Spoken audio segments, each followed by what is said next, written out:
Friends, welcome to அன்புடன் என் சமையல். இன்றைக்கி நம்ம காரசாரமான ஒரு மட்டன் குழம்பு எப்படி செய்கிறதுன்றதை பார்க்கலாம். இப்போ வாங்க நம்ம வீடியோக்குள்ளே போகலாம். ஃபஸ்ட்டு மசாலா அரைக்கிறதுக்கு நான் ஒரு கடாயில் 2 ஸ்பூன் எண்ணெய் சேர்த்துக்கிறேன். 1 ஸ்பூன் மிளகு, 1/2 ஸ்பூன் போல் சோம்பு, 1/2 ஸ்பூன் சீரகம், ஒரு சின்ன துண்டு பட்டை, 3 ஏலக்காய்,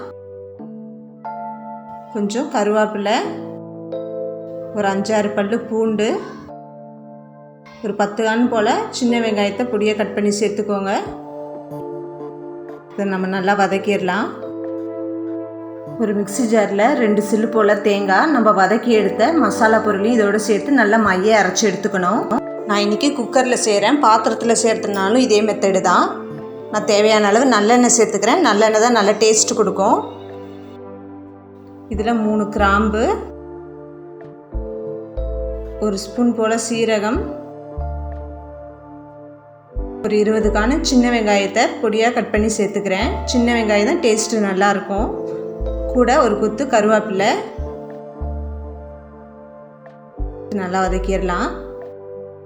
2 ஸ்பூன் போல் இஞ்சி பூண்டு பேஸ்ட்டு சேர்த்துக்கோங்க.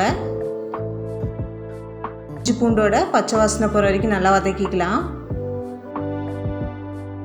இப்போ இது கூட ஒரு தக்காளி, ஒரு பழுத்த தக்காளியை சேர்த்துக்கோங்க. கொஞ்சோண்டு டேஸ்ட்டுக்காக புதினா சேர்த்துக்கணும். நிறைய சேர்க்கக்கூடாது. ஒரு 4-5 தலை இருந்தால் போதும். இது கூட 1 ஸ்பூன் போல் மஞ்சள் தூள், 2 ஸ்பூன் மிளகாய் தூள், 1 ஸ்பூன் தனியாத்தூள் சேர்த்துக்கிறேன். உங்கள் காரத்துக்கு தகுந்த மாதிரி சேர்த்துக்கோங்க. இதை நல்லா மிக்ஸ் பண்ணிக்கலாம்.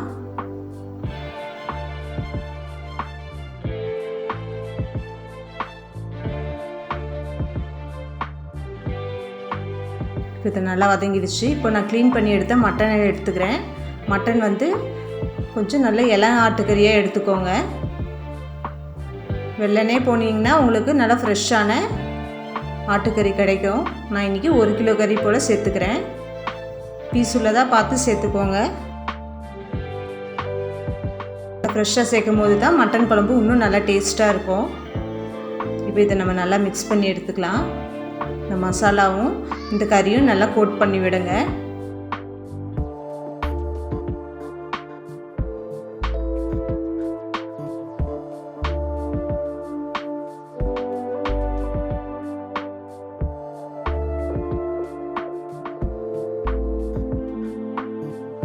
இப்போ நம்ம தேங்காய், இந்த மசாலா பொருள் வச்சு அரைச்சி எடுத்தோம்ல, அந்த பேஸ்ட்டையும் இதோட சேர்த்துக்கணும்.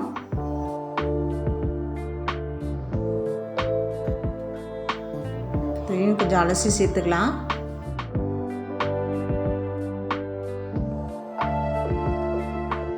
இந்த மசாலா பொருள் தான் இந்த கறி குழம்புக்கு ஒரு நல்ல டேஸ்ட்டும் ஃப்ளேவரும் கொடுக்கும். குழம்பு நம்ம தாளிக்க போகிறது கிடையாது.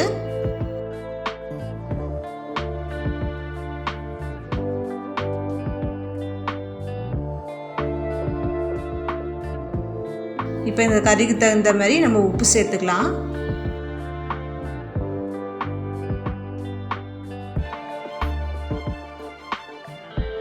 சேர்த்தாச்சு. இப்போ இந்த குழம்புக்கு தேவையான அளவு நம்ம தண்ணியும் சேர்த்துக்கணும்.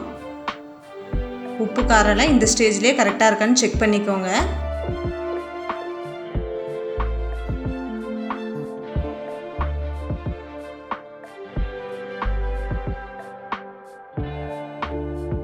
இப்போ குக்கர் மூடி போட்டு ஒரு 5 விசில் வர வரைக்கும் நம்ம வச்சிடலாம். 5 விசிலுக்கு அப்புறம் எடுக்கிறேன். பாருங்கள், நம்மளுடைய மட்டன் குழம்பு சூப்பராக ரெடி ஆகிடுச்சு. நல்லா கமகமன்னு வாசனையாக இருக்குது. குழம்பை வீட்டில் நீங்களும் செஞ்சு ட்ரை பண்ணி பாருங்கள்.